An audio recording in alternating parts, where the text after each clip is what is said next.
Alright guys, so I know you can't see my face, but that's okay because I want you to see what's going on here. So first thing we're going to do is break the olive oil lid so it's hard to get into. Trying to pull it up slow. There we go. Alright, so we got our deep saucepan here. It's about 2.5 inches deep. I've kind of preheated it before I put the olive oil in. That's just a personal preference thing. It's not something you necessarily have to do.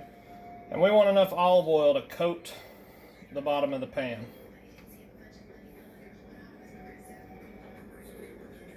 I'm going to put that right back on. Almost high heat. Not quite medium, not quite high.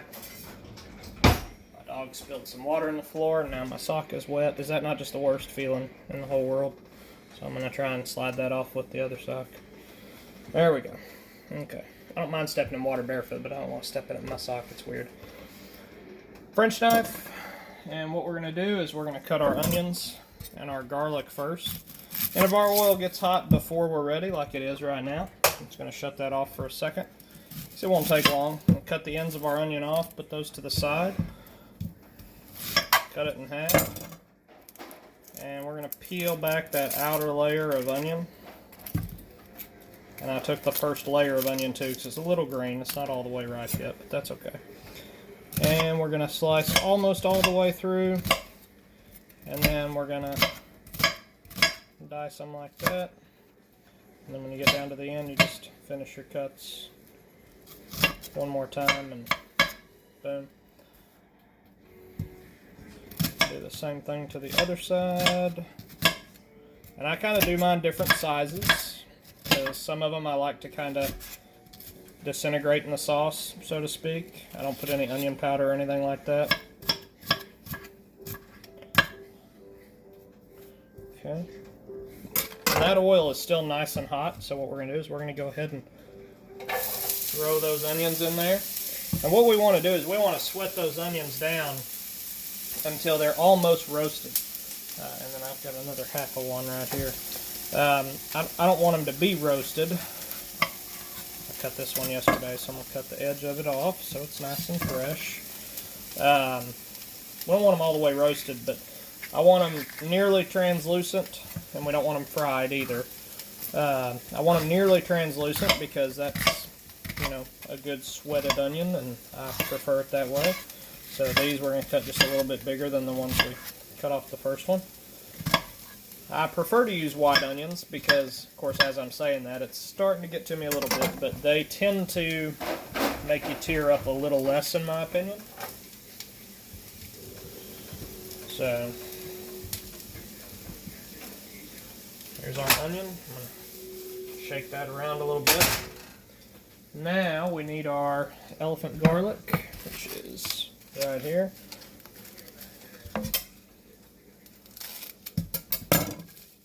Okay, so this is one head of elephant garlic. So as you can see, I mean, I've got pretty big hands, but that's a huge head of garlic. This is one clove of garlic, and it is, you know, over half the size of my thumb. And what I do is I just kind of pinch it till I hear it snap open, and then peel it back. And this elephant garlic is nice because the peel normally comes off in 2 or 3 pieces, real nice and clean. Don't ever do this, please. You are pressing out so much good oil and just natural tastiness of the garlic. So, and slice this the same way you did the onion. And we're going to do that for almost the whole head. I'll probably save back 1 clove to cook with this weekend. I'm going to make some homemade Alfredo this weekend. Kind of using January this year as a cheat month from my diet that I was on last year. I ended up losing and keeping off about 30 pounds in 2019. My goal is to lose 35 in 2020, but I would like for that to happen before my birthday in October. So starting in February, I'm going to start back on my diet. I'm not really blowing my diet this month, but give myself a little bit of a break. pick it back up in February and really kind of tackle it hard. I've been walking Brandy, the mama dog. I've been walking her every day, 2.5 miles. If it's not raining, she doesn't particularly like to. She likes to be wet, but I don't imagine she would like to walk in the rain. So I don't walk her in the rain. Plus, our road's pretty dangerous anyway, so kind of risky walking her down our road anyway. But so far, everybody has been very nice and slowed down when they see us and all that kind of stuff, which is good because I was concerned. So yeah, I mean, talking about a massive clove of garlic. Look at that. That's enormous. So this clove here, we're going to set aside and hold back for something this weekend. I don't know what. I think I'm going to start doing a cooking video at least maybe once a week.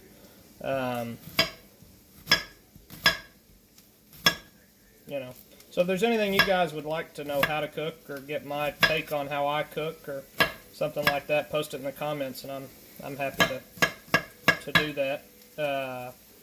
Unless it's chicken and dumplings, I can't cook those.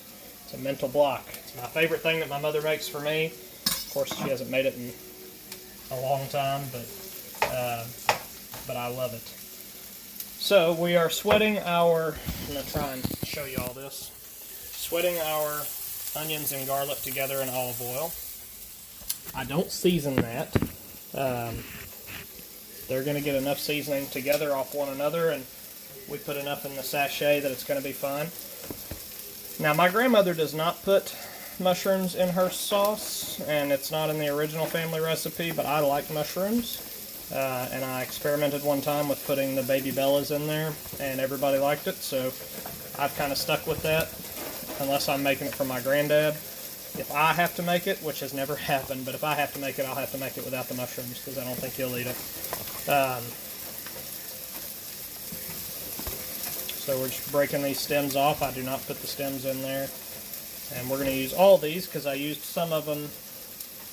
What did I make the other day? Oh, a Cornish hen. I made a Cornish hen, which I wish I had done a video on because it turned out really nice. And I put a few mushrooms and some potatoes and onions and put them around it, roasted the whole thing in the oven in my paella pan. Turned out really nice. Although I forgot to put the pineapple inside of it, which was kind of depressing, but it was okay. Normally I would tell you to never take the tip of your knife off the cutting board, but I'm using my marble cutting board right now, and this knife blade, for whatever reason, kind of skips on this board. So I would prefer to just have complete control and make each cut manually. But, you know your own equipment at home, so do what you're comfortable with.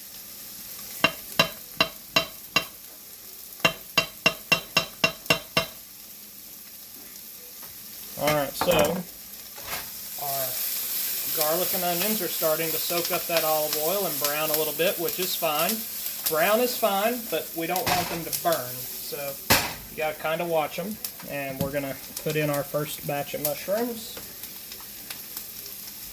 So the key to this sauce is like you add everything in stages kind of thing, and the flavor continues to build as you add it.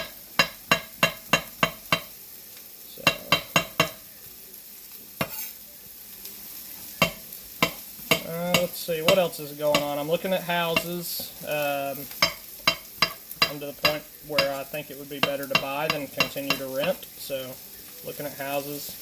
I will show y'all around the couple that I'm leaning toward at some point. Unfortunately, my realtor's husband passed away last week, last Friday, I think. So I've kind of, we're friends through, she's in my Rotary Club too, but, trying to not bother her with trivial things while her family's grieving, and, you never know when it's too soon. She's pretty active on her Facebook page, though, so I figure I'll just wait till she starts posting things on the real estate Facebook page again, because she's her own independent business, and then once she starts that, we'll pick back up where we left off, kind of thing. So that's all of our mushrooms. Put those in, and the good thing about the mushrooms too is they're going to soak up all this good stuff that the onions and the garlic don't. So,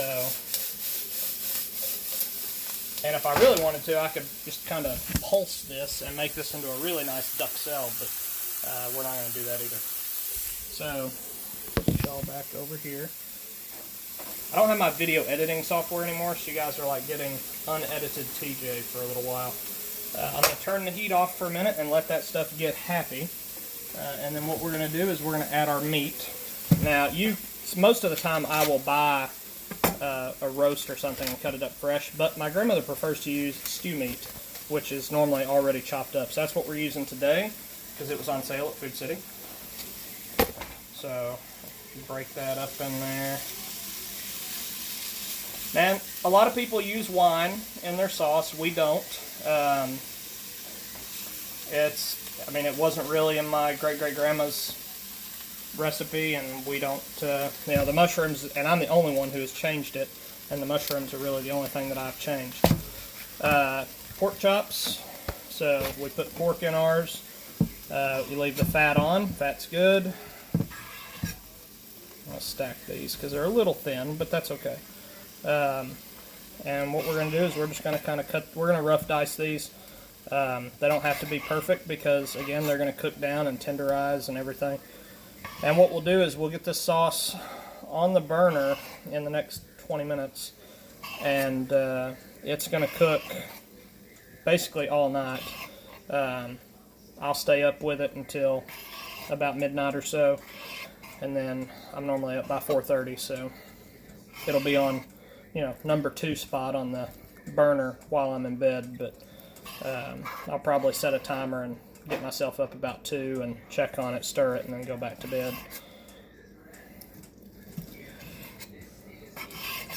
So we are just dicing this up.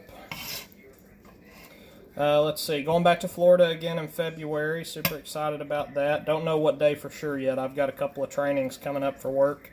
Loving my new job, by the way. I don't know if I've made a video since I talked to you guys last. It's been a while since I've been on. Trying to get acclimated to the new job and everything else. So I'm now the operations director for our local 911 center, which is really cool. I love it. It's nothing I necessarily ever thought I'd be doing. They hired me for the management experience that I've had throughout my career with the hotels and restaurants, and even with the Boy Scouts, managing the group of volunteers that I managed. But particularly the hotels. I managed a staff of 60 at one hotel. So that's our pork chops. We're going to put all those in there. That was 4 thinly sliced pork chops for any of you who are keeping track. And we're going to move that back onto the heat. Turn that back on. I'm going to wash my hands real quick.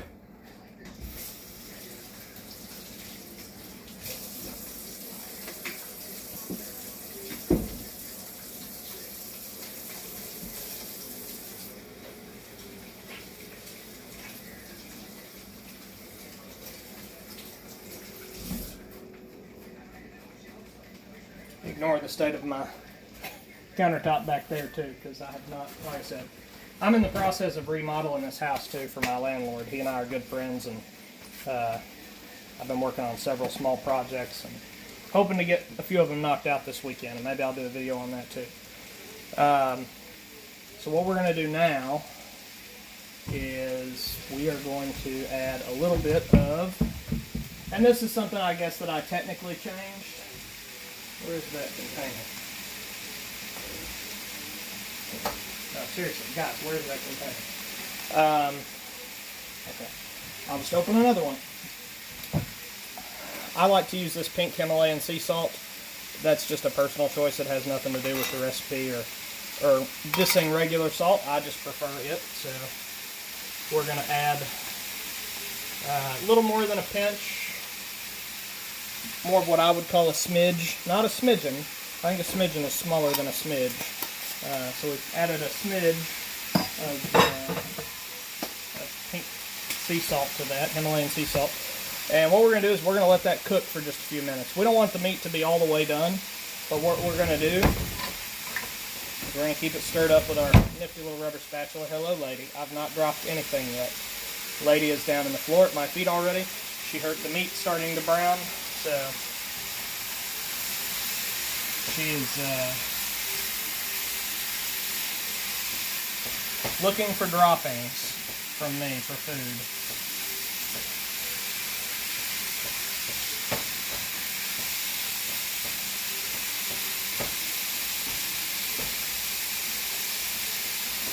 Alright, so while that is cooking, I will introduce you guys to the kids. Kids! Now don't freak out. This crate is open to my back door, so they have the whole backyard to run around in, but there's Mama Dog out there, and here are the kids. They're all muddy because it's raining, and my yard is a swamp when it rains, but they like to play in it. This is Sven. Hello, Sven. And this is Elsa. So, I'm sure you guys have seen them. Yeah, so Sven and Elsa. And they are little mischievous troublemakers, aren't you? Yeah. So, Sven constantly barks at me to remind me that he's here. He thinks I forget. His bark is a heck of a lot louder than a dog his size should be. Stir this meat again. Now, this is already almost brown enough to start adding sauce pieces to. I'm going to show you all this. So, that's already about as brown as I want it to be. So I'm going to pull that off. And then what we're going to do is we're going to use this pot here. I don't think I've ever cooked anything in this pot before. But my regular stock pot that I would normally do this in is dirty on my countertop. So I've got to clean it tonight. One step at a time, right? Alright, so can opener. Phone fell down, that's cool. The kids want another treat. That's why they're sticking around close to the back door. They've already had two today, or two this evening, and that is more than enough. So, what we have here is a can of crushed tomatoes with sea salt.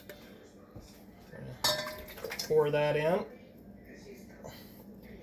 And normally what I do is I'll save all the cans, and I'll even rinse out the cans with water into the pot, because we have to add a little bit of water to it toward the end anyway, and we're going to turn that all the way down to simmer already, because it's going to start boiling fast, and we don't need it to boil. We just need it to cook down. Excuse me. So here we have a can of whole peeled tomatoes. I don't cut these up. Some people do. But if you're conscious of what you're doing when you stir your sauce, they kind of get chopped up by the spoon. And that's the only can that I don't rinse out, because as you can see, it comes out pretty clean. And here we have our diced tomatoes.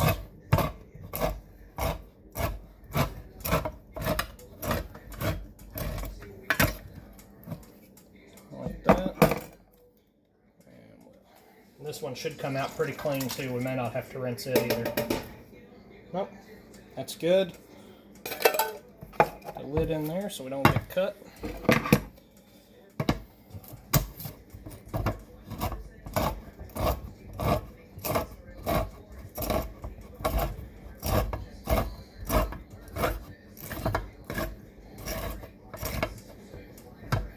Okay, 1 can of tomato sauce.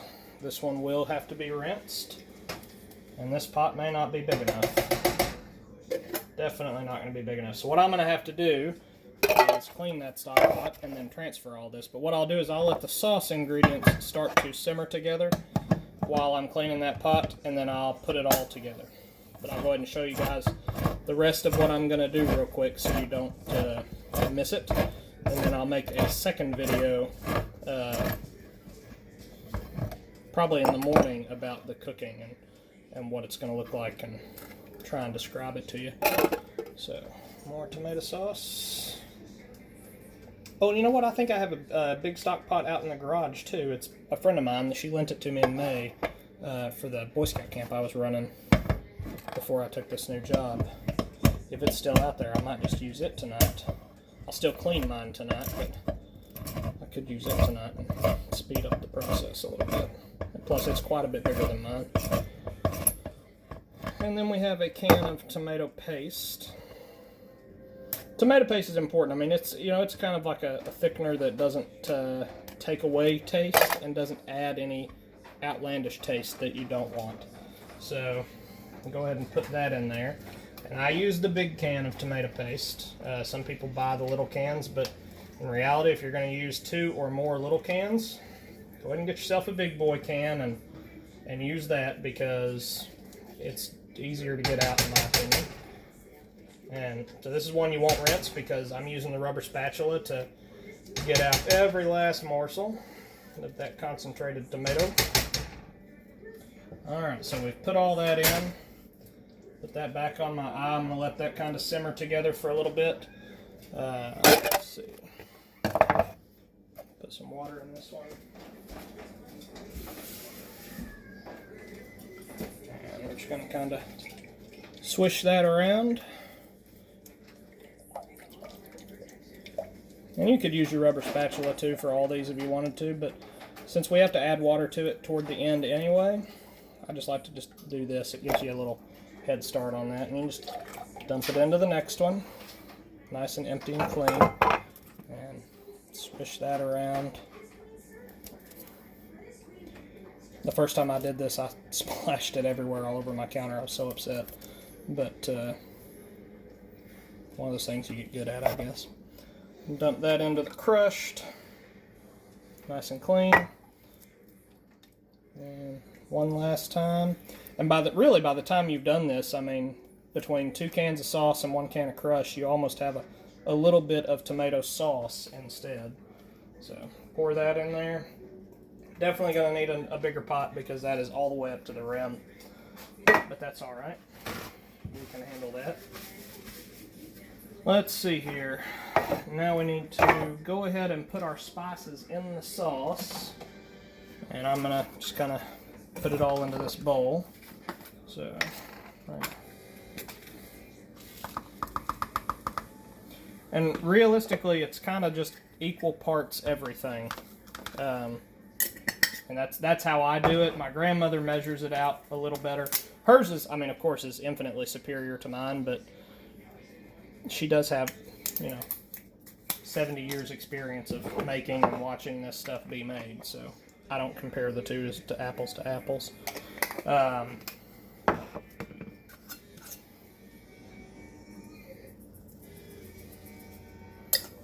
love the smell of tomato sauce and paste and all that cooking together. And then we're going to take, for as much sauce as we have, I'm going to put 1, 2, 3, 4 decent sized bay leaves in there. You know what I've never understood? My bay leaf container has it came with this kind of spice cover on it.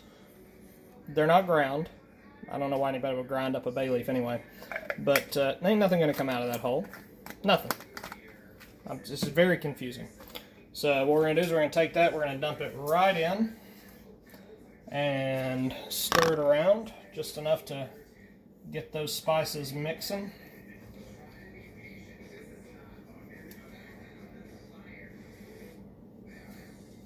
I'm going to have to change the TV channel. I'm listening to the TV and it's that stupid, well, I know there are people that find it interesting, so I'm not going to call the show stupid. I think the premise is interesting. But I don't really like a whole lot of shows on like MTV and that kind of stuff, and why my TV automatically tunes to MTV sometimes is beyond me, but it's playing that Catfish show right now. And I'm sure there's a better movie on, so. Yeah, sauce, meat. I'm going to clean this pot and put it in there, or get the pot from the garage and put it in there and still clean my pot. But stay tuned later on tonight, maybe for another video, and tomorrow morning to see more of the spaghetti and what it's going to look like. not gonna make the pasta till I get to work tomorrow. We've got I bought them a new electric skillet about 4 or 5 months ago, one of the copper ones. So we're gonna cook the pasta in that as they come into work. That way it's fresh. I'm gonna clean up the kitchen, and yeah, see y'all later.